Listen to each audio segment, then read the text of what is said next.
I'm not sure why this gun doesn't get more love from the community. M&P9. Let's get into it. Welcome to the gun channel. Thanks for checking out part 1 on the M&P9. This is the full-size version, 4¼ inch barrel, holds 17 rounds, and I got this in 50 shades of FDE. Comes with metal sights, kick-ass trigger, reliability. She's basically a rock star. Controls to hit when you want them and out of the way when you don't.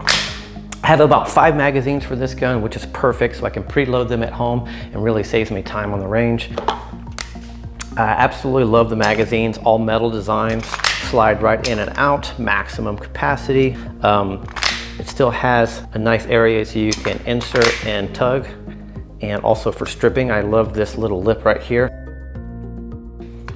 Just perfect. And then also for insertion, really nice to sort of claw and get that out and then index.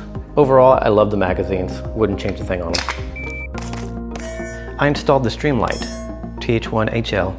Came in at a good price and I can engage the light with minimal pressure compared to Surefire system, allowing me to engage the light without disrupting the sight picture too much.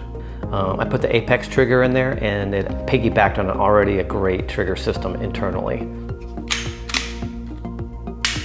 Has a little slack, hits the wall with a clean break, with a low overall travel. The Apex trigger allows you to put different spring configurations internally, make the trigger pull weight whatever you want. I'm currently set mine up the second from the lightest, so the number 2 setting, if you will. Number 1 being the lightest. I don't have the tool to measure it, but it's perfect for me. I can present the gun, find the wall without accidentally releasing the striker. You can depress and get a clean break without disrupting my sights too much.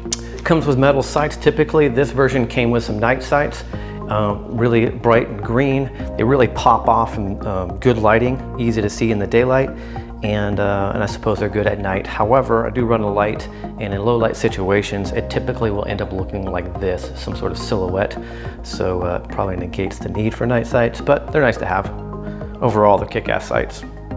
There's nothing like having a full-size handgun with a full-size grip pulling right from the hip. No compromises, place for all your fingers to fit.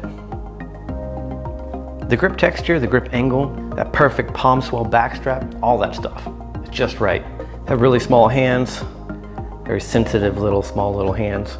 And I had been running for years the smaller backstrap on the back of this. And I just recently went to the medium, the 1 step up, and it works perfect. It fills in that palm swell. And when I'm drawing this from a holster, let me see if I can show you. When I go to grab, I can actually pull that into the back of my hand, and then when I manipulate the gun,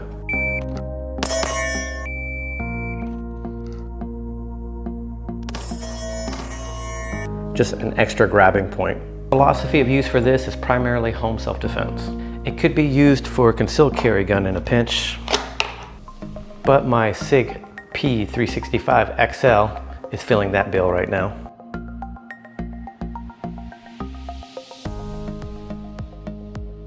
This gun is legit for home self-defense, and partnered with a long rifle of some sort, this would be perfect for your zombie apocalypse as well. I'm a big fan of new shooters starting off with a full-size handgun and then growing from there. Signing up at a range and getting 1,000 rounds through it as soon as possible. Starting there allows you to right off the bat put a light on it, protect your home, then distilling your training down to a smaller carry gun and or moving up to a long rifle.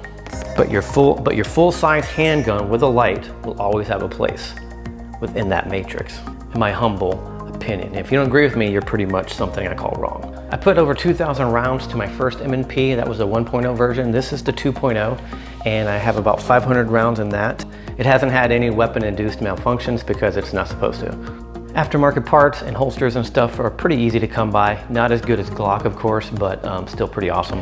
Other than that, I can't really find a dislike on it, except for it did not come optics ready. Oh, look at this, and the serrations are perfect. Let's talk about that. The serrations are perfect. I do this pinch grip in the back, and then also in the front, I can grab them pretty easily. Not so much from the bottom, but from the top, works great. Thanks for checking out part 1 on the M&P9. My name is Mike, and thanks for hanging out with me here at the Gun Channel. See you soon.